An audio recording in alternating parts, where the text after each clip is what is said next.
Maraming tao ang naniniwala na hangga't gumagawa sila ng mabuti at namumuhay ng maayos, tiyak na makakapasok ang kaluluwa nila sa langit. Pero subukan nating isipin to sa ibang paraan. Kapag gusto mong makapasok sa isang kumpanya, hindi sapat na sabihin mong, sa tingin ko, pasado naman ako. Hindi yan base sa kung sa tingin mo lang. Base yan sa kung pasado ka ba sa pamantayan ng kumpanya. Ganoon din sa langit. Hindi ito nakabase sa pakiramdam ng tao, kundi sa pamantayan ng Diyos. Sabi nga ng Panginoong Hesus, hindi ang bawat nagsasabi sa akin, Panginoon, Panginoon, ay papasok sa kaharian ng langit, kundi ang gumaganap ng kalooban ng aking Ama na nasa langit. Maaaring gumagawa tayo ng mabubuting gawa. Maaaring naniniwala tayo kay Hesus at napatawad ang mga kasalanan natin.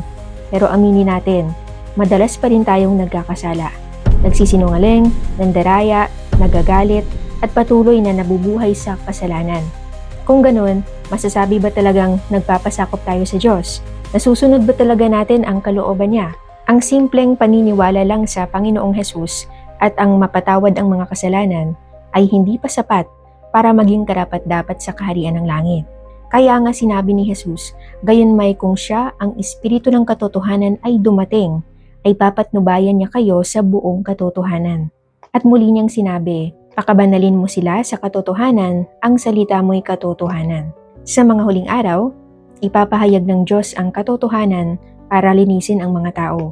Tanging ang mga tumatanggap sa pagbabalik ng Panginoon, tumatanggap sa katotohanang ipinahayag ng Diyos sa mga huling araw at nalinis ang kanilang mga kasalanan, sila ang tunay na sumusunod sa kalooban ng Diyos at karapat-dapat na pumasok sa kaharian ng langit. Kapatid, kung gusto mong malaman kung paano matatanggap ang katotohanang ipinapahayag ng Diyos sa mga huling araw, mag-comment ka ng Amen at sumali sa aming libreng online Bible group tuwing 7:30 ng gabi. Sama-sama nating hanapin ang tunay na daan papasok sa kaharian ng langit.